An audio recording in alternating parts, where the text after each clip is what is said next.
Hi, this is Kristy Powell, and I'm going to share a little bit about what I know about MPG. NWEA created MPG to help those primary teachers who spend an inordinate amount of time screening, doing formative assessment, and progress monitoring students in their classrooms individually to see what they know and what they don't know throughout the school year.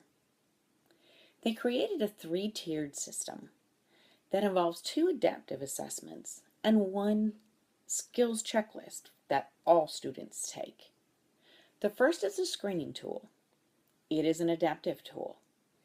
It monitors the foundational skills or those entry-level literacy and math skills of the primary students.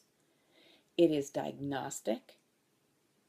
It can be used throughout the year as needed for further diagnosis, and is reported out in percentages and number correct. The second tool is called the skills checklist. The skills checklist itself is not an adaptive tool, which means that every child sees every question. What it does do, however, is it does look at the first few questions and determines whether or not that child is capable of continuing.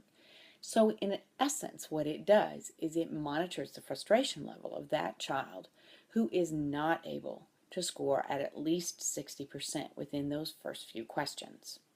It lasts about 20 to 30 minutes, and it's used to determine instructional levels and to drive instructional planning. While it too is diagnostic, it can be used to help scaffold, help with grouping, and can be used formatively throughout the year, as it does not have a window for being used. The third and final assessment is the survey with goals. The survey with goals assessment is an adaptive assessment, but it also has a window. And what that window is 3 to 4 times per year. It is used for progress monitoring. It has 4 main goals in reading and in math.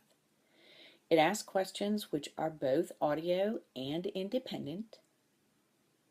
It looks for performance at grade level, below grade level, and above grade level.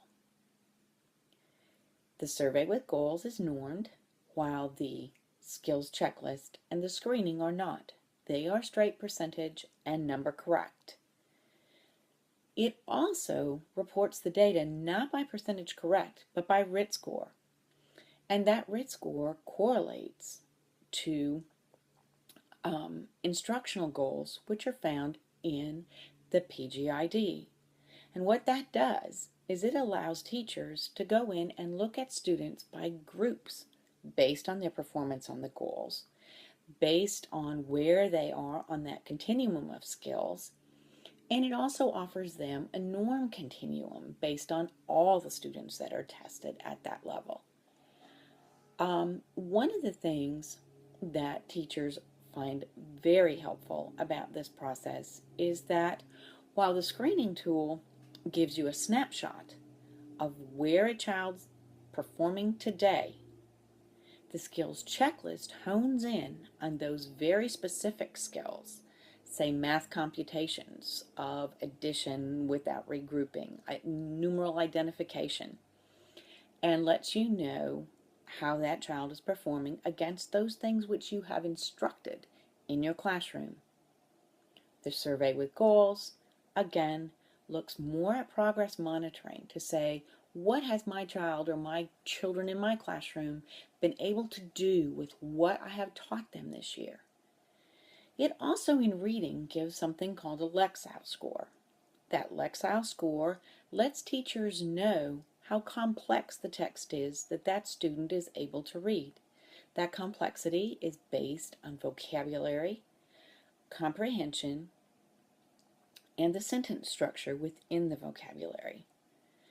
So primary teachers have a wonderful tool that they can put children on the computers to use their technology, their headsets, and their touch screens so that they can assess and screen every child at a time.